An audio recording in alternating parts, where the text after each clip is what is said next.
A invasão da Normandia, em 6 de junho de 1944, marcou o início de uma nova e brutal fase na guerra na Europa Ocidental. Após os desembarques bem-sucedidos e a consolidação das cabeças de praia, as forças aliadas, compostas por americanos, britânicos, canadenses e outras nações, iniciaram um avanço lento e custoso através do terreno acidentado e das densas sebes do bocage normando.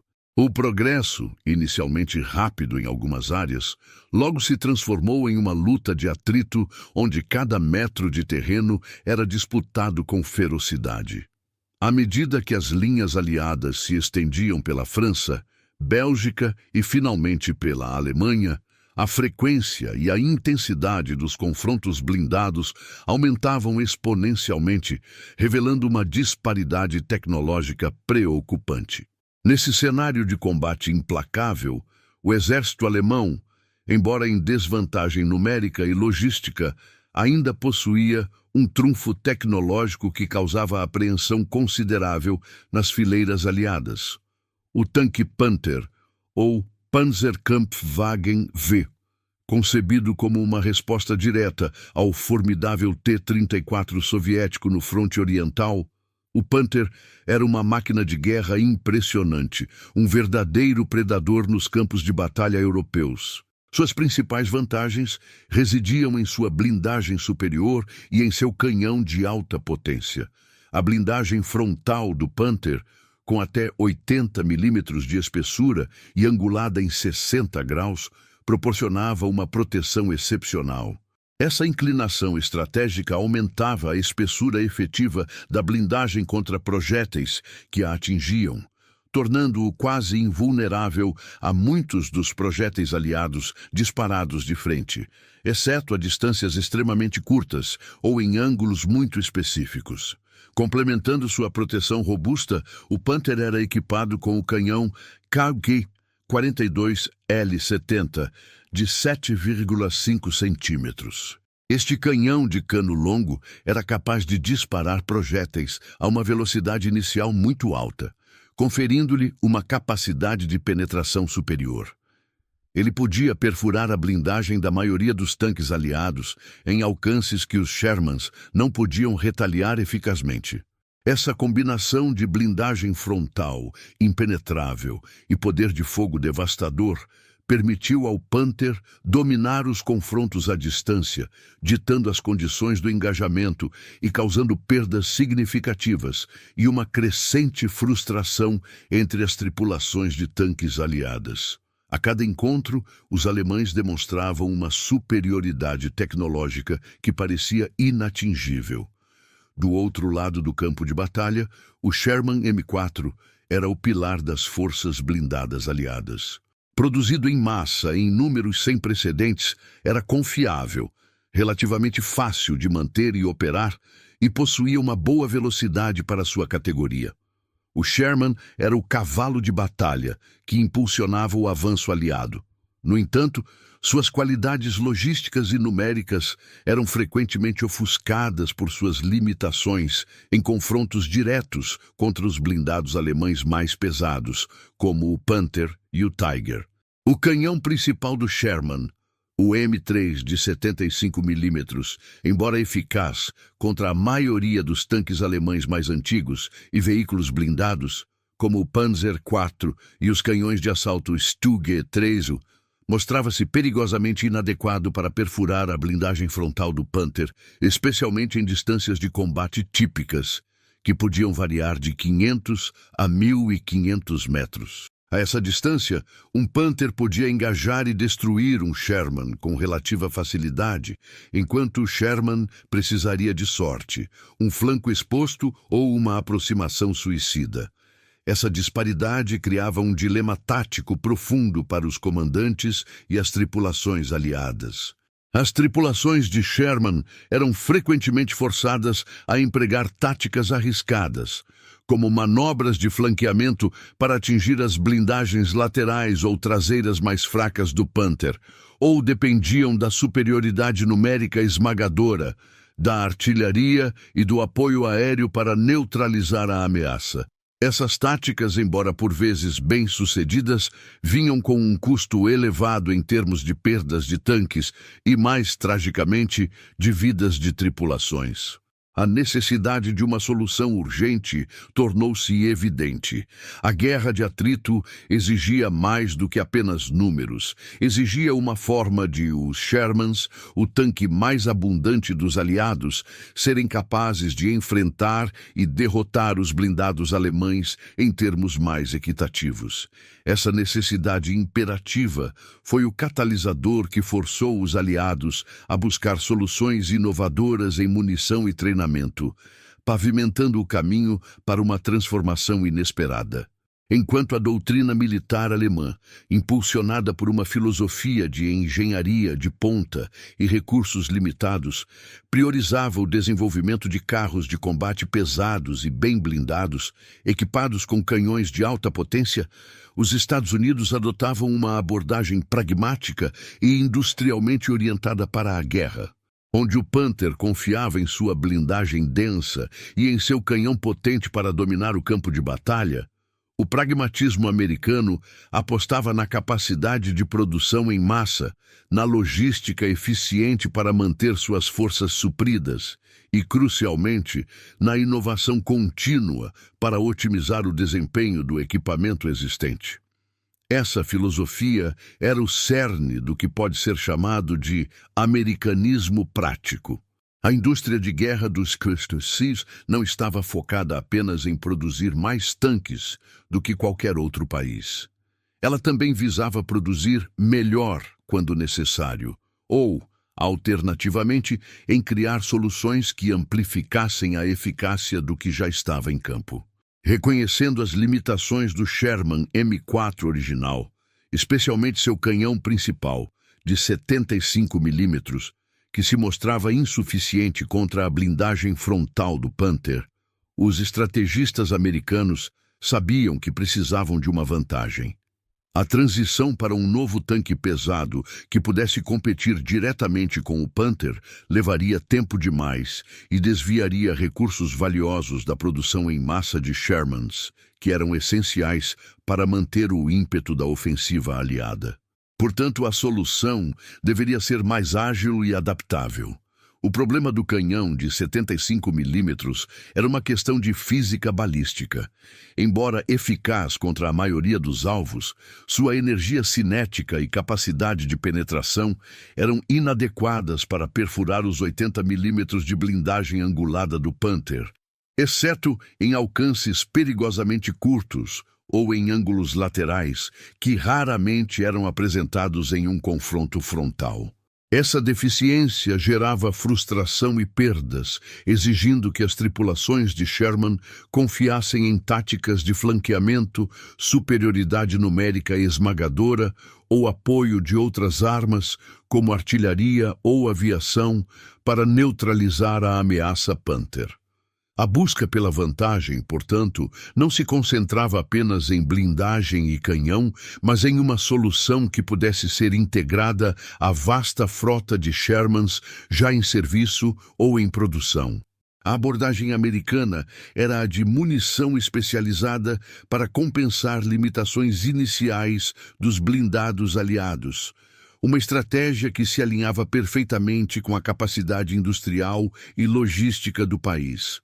Isso significava investir em pesquisa e desenvolvimento de projéteis mais eficazes que pudessem ser disparados pelos canhões existentes ou por versões aprimoradas deles, garantindo que o cavalo de batalha aliado pudesse continuar a desempenhar seu papel vital, mas agora com um soco muito mais potente. A ideia era transformar a desvantagem em uma oportunidade, não através de um redesenho completo, mas por meio de uma inovação cirúrgica e altamente eficaz.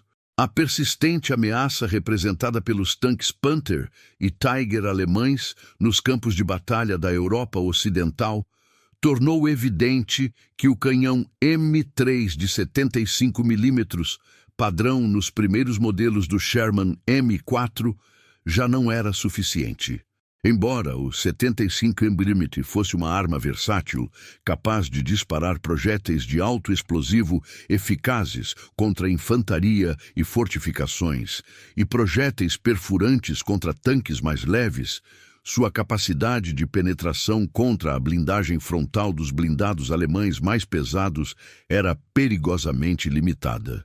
As tripulações de Sherman enfrentavam uma desvantagem significativa, forçadas a manobrar para flanquear o inimigo ou a depender de emboscadas e do apoio de outras armas para ter alguma chance. Essa realidade brutal no campo de batalha gerou uma necessidade de um soco maior.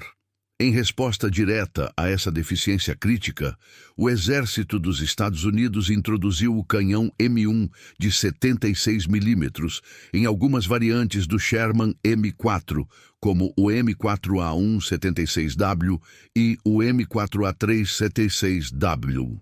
Esta atualização representou uma tentativa inicial e crucial de equilibrar a balança de poder contra os blindados alemães mais pesados. O canhão de 76mm era uma arma de alta velocidade, capaz de disparar projéteis com maior energia cinética e uma trajetória mais plana em comparação com o 75mm. Isso se traduzia em uma capacidade de penetração substancialmente melhorada, especialmente contra a blindagem lateral e traseira dos Panthers e Tigers, e até mesmo contra a blindagem frontal de tanques alemães mais antigos, como o Panzer IV. A produção e a integração desses novos modelos de Sherman com o canhão de 76mm começaram em meados de 1944, com os primeiros veículos chegando às unidades de combate na Europa pouco depois do dia D, representando um esforço significativo para dar às tripulações aliadas uma ferramenta mais eficaz para enfrentar a ameaça blindada alemã. No entanto, apesar da melhoria inegável, o canhão de 76mm ainda não era o suficiente para resolver completamente o problema. Embora fosse superior ao 75mm, o projétil perfurante padrão AP ou APC dos 75mm ainda não garantia a penetração frontal confiável contra o Panther nas distâncias de engajamento comuns, que frequentemente variavam entre 500 e 1.000 metros. A blindagem frontal angulada do Panther, com seus 80mm de espessura e inclinação de 60 graus, provou ser um desafio formidável.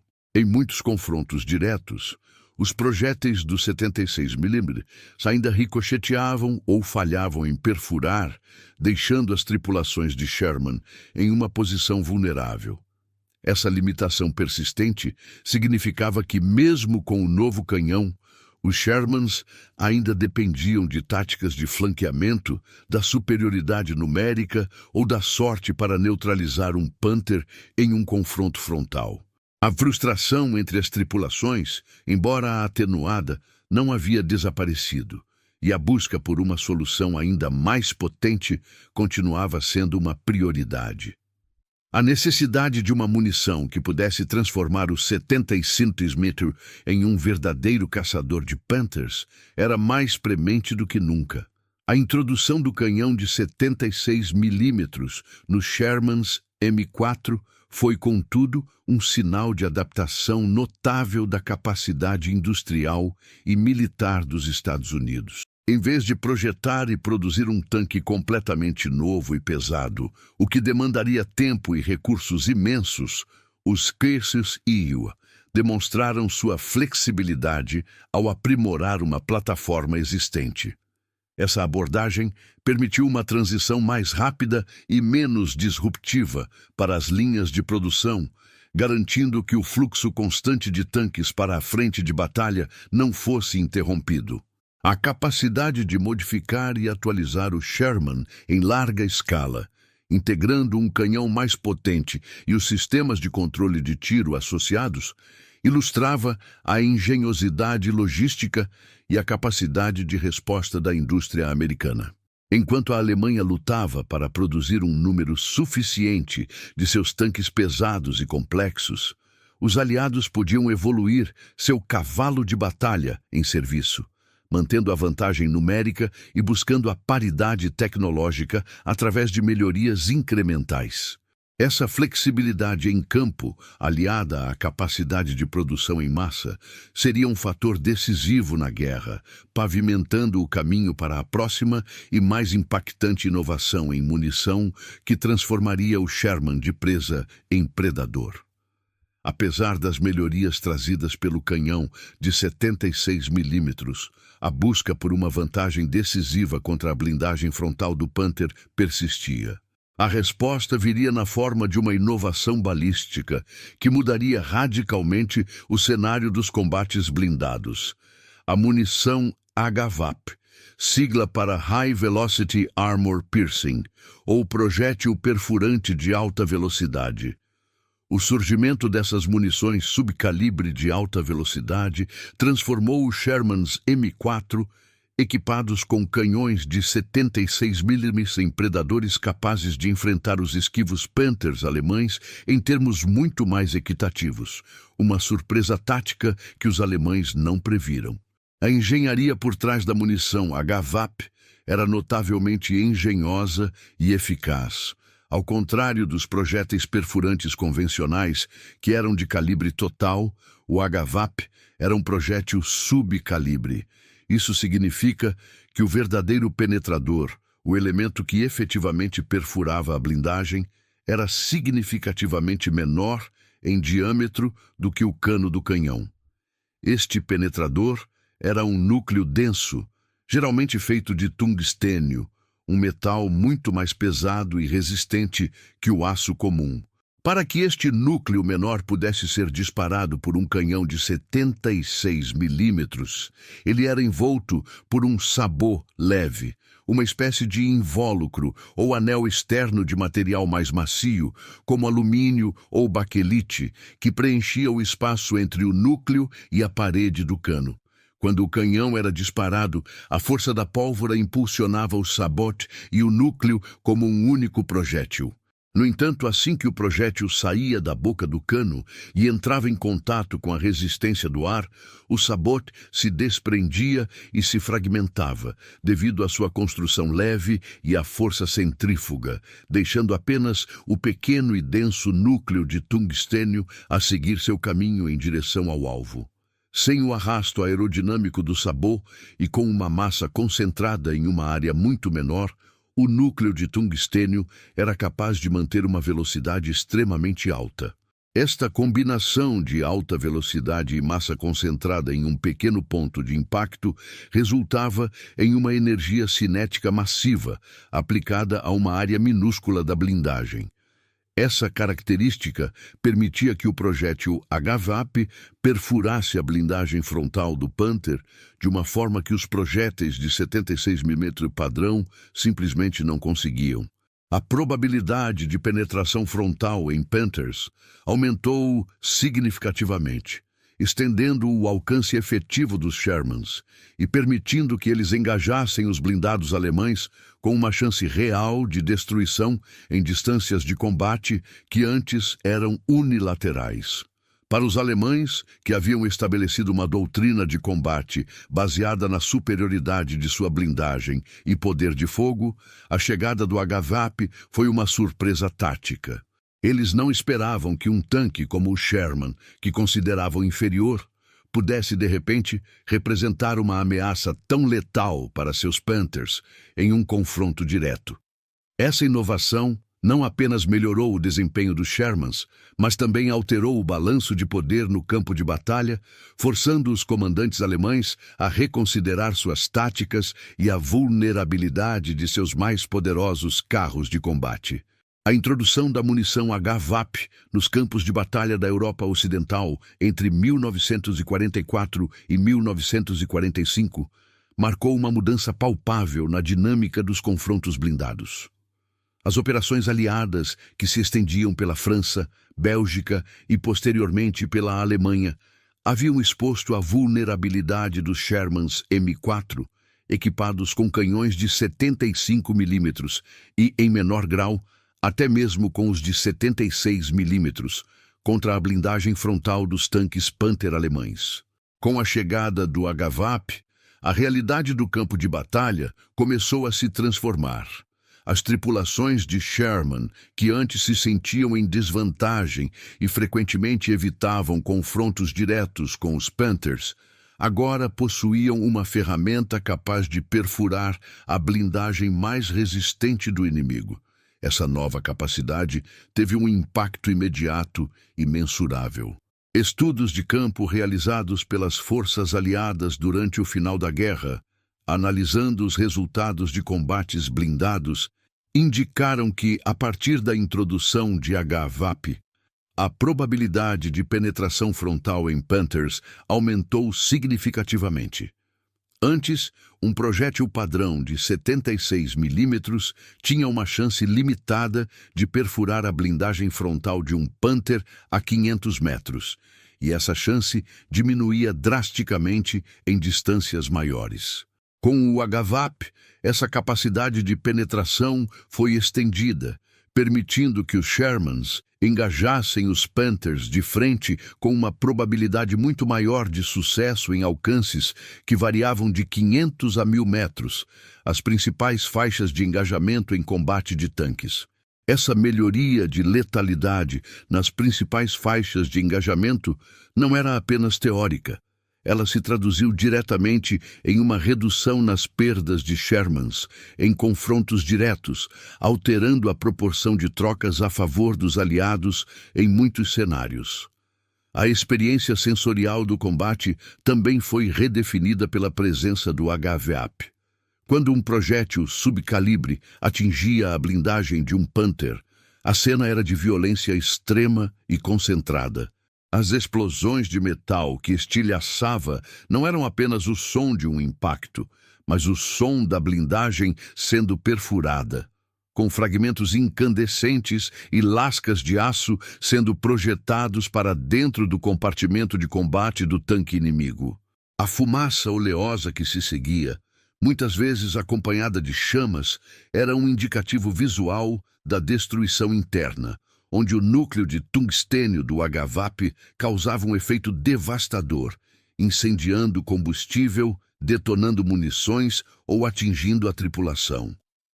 Para as tripulações de Sherman, a introdução do HVAP trouxe uma nova camada de ansiedade, mas também de esperança. Eles contavam segundos entre um tiro e outro, esperando o resultado do impacto. O som agudo e metálico das munições, subcalibre cortando blindagens, era um som distinto no campo de batalha, diferente do baque surdo de um projétil que ricocheteava. Esse som, muitas vezes seguido pelo silêncio ou pela explosão do tanque inimigo, significava que o Sherman havia finalmente encontrado sua contraparte. A combinação da alta velocidade e do núcleo denso do HVAP criava um impacto mais limpo e penetrante, em contraste com a fragmentação ou ricochete de projéteis de calibre total contra a blindagem angulada do Panther. Essa capacidade recém-adquirida não apenas aumentou a eficácia dos Shermans, mas também infundiu uma confiança renovada nas tripulações que agora podiam enfrentar a ameaça Panther com uma chance real de vitória, transformando o cavalo de batalha aliado em um caçador mais formidável nos implacáveis campos de batalha europeus. Apesar de sua eficácia inegável, a munição HVAP não era uma solução barata ou simples. Pelo contrário, sua produção era consideravelmente mais cara e complexa do que a dos projéteis perfurantes convencionais. O núcleo do projétil HVAP, o verdadeiro penetrador, era fabricado a partir de tungstênio, um metal estratégico que, embora denso e resistente, era escasso e caro. A extração e o processamento do tungstênio exigiam processos industriais específicos, e sua disponibilidade era um fator limitante. Além disso, a fabricação do sabote, o invólucro subcalibre que permitia que o núcleo fosse disparado por um canhão de calibre maior, demandava alta precisão e materiais específicos, como ligas leves de alumínio ou compostos de baquelite, que precisavam se fragmentar de forma controlada após o disparo. Todo esse processo, desde a matéria-prima até o produto final, exigia uma infraestrutura industrial avançada e um controle de qualidade rigoroso, elevando substancialmente o custo unitário de cada projétil HVAP em comparação com os projéteis de aço padrão. A decisão de adotar e produzir o HVAP em larga escala, apesar de seu alto custo e complexidade, refletiu a capacidade industrial americana de mobilizar recursos e tecnologia para atender a uma necessidade tática crítica. Enquanto outras nações poderiam ter hesitado em investir em uma munição tão dispendiosa, os Estados Unidos, com sua vasta e intacta base industrial, estavam em uma posição única para absorver esses custos e produzir o material necessário. A indústria americana já havia demonstrado sua capacidade de produção em massa em uma escala sem precedentes, transformando o país no arsenal da democracia. Com o HVAP, essa capacidade foi direcionada não apenas para a quantidade, mas para a produção de munição especializada e de alta tecnologia. Essa adoção seletiva, focada nas unidades que enfrentavam a ameaça blindada alemã mais diretamente, permitiu que os recursos fossem alocados de forma estratégica, garantindo que os Shermans mais vulneráveis tivessem o poder de fogo necessário para sobreviver e prevalecer. O contraste com a indústria alemã no final da guerra era gritante. Enquanto a Alemanha, sob bombardeios constantes e com escassez crescente de matérias-primas e mão de obra, lutava para manter a produção de seus próprios tanques e munições de alta qualidade, a capacidade industrial americana permanecia robusta e flexível. A exaustão da indústria alemã limitava sua capacidade de inovar e de produzir em massa soluções complexas, mesmo para seus próprios tanques pesados. Os aliados, por outro lado, podiam se dar ao luxo de investir em pesquisa e desenvolvimento, e depois em produção em larga escala, de uma munição como o HVAP, que lhes conferia uma vantagem tática crucial. Essa disparidade na capacidade industrial e na resiliência da cadeia de suprimentos foi um fator decisivo no conflito. Além da capacidade de produção, a logística impecável dos Estados Unidos foi fundamental para o sucesso do HVAP. Não bastava produzir milhões de projéteis.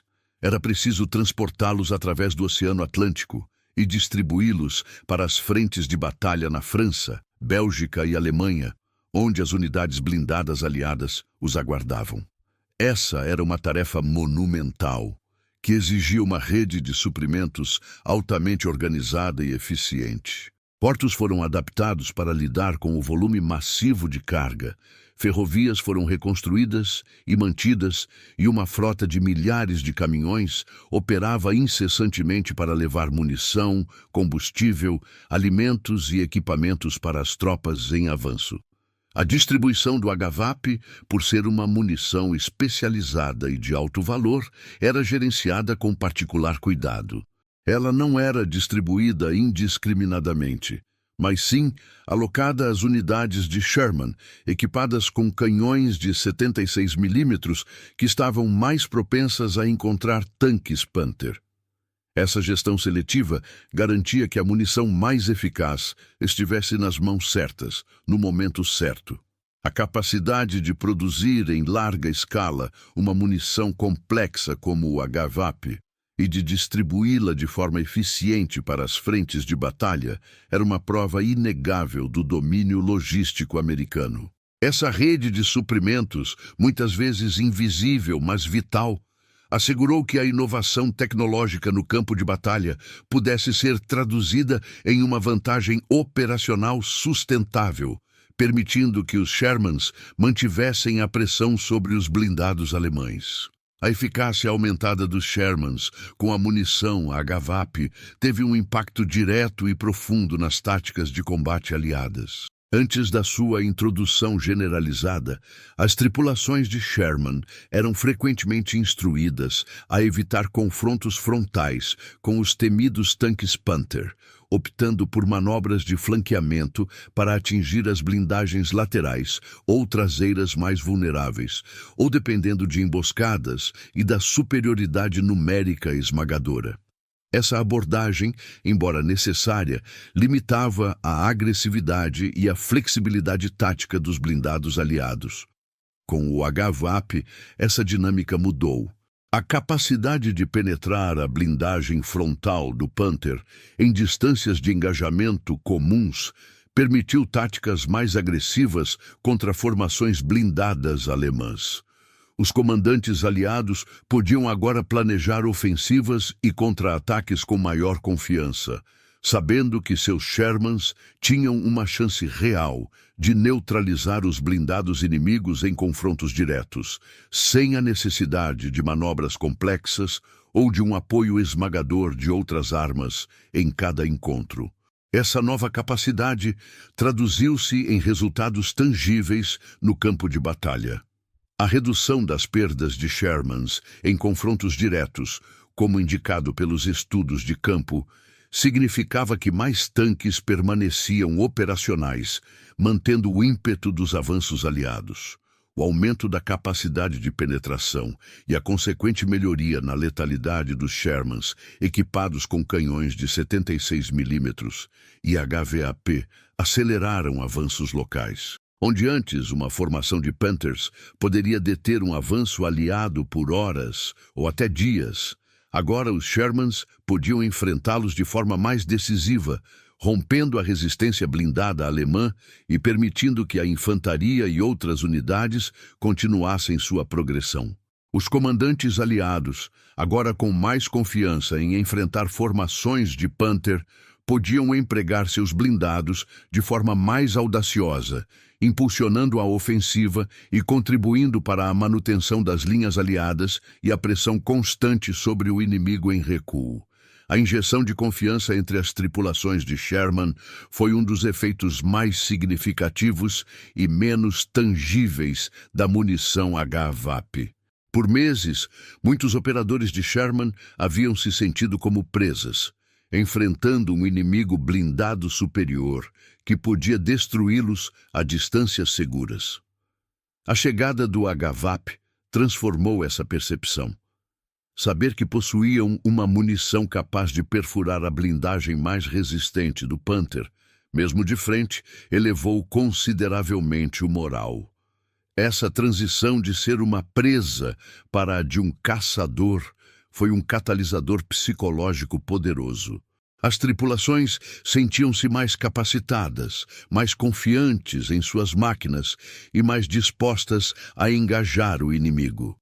Essa renovada confiança não apenas melhorou o desempenho individual e de unidade, mas também contribuiu para uma maior iniciativa e agressividade no campo de batalha. Um fator crucial para a vitória final. Ao final da guerra, o Sherman M4, inicialmente subestimado em seu confronto com os blindados alemães mais pesados, havia se reinventado. Graças à introdução do canhão de 76 mm e, crucialmente, da munição HVAP, este cavalo de batalha aliado tornou-se um adversário formidável para o Panther. Sua capacidade de perfurar a blindagem frontal do inimigo transformou a dinâmica do combate blindado, permitindo que os Shermans enfrentassem a ameaça alemã com uma eficácia antes inatingível. No entanto, a história do HVAP transcende o hardware. Armas não vencem guerras sozinhas. O sucesso dessa munição especializada foi um reflexo de uma sinergia maior, que englobou não apenas a inovação tecnológica, mas também a resiliência estratégica e a capacidade operacional. Foi a combinação da engenhosidade tática, da capacidade industrial americana de produzir soluções complexas em larga escala e de uma logística impecável para entregá-las onde eram mais necessárias, que realmente fez a diferença. Quando produção, logística e coragem se alinham, Até tanques subestimados podem virar caçadores, e os americanos souberam transformar oportunidade em superioridade. Este episódio da Segunda Guerra Mundial ressalta como a persistência, aliada à vasta capacidade industrial e à inovação contínua, pode reverter desvantagens táticas e virar o jogo nos momentos mais críticos da história, garantindo a vitória final.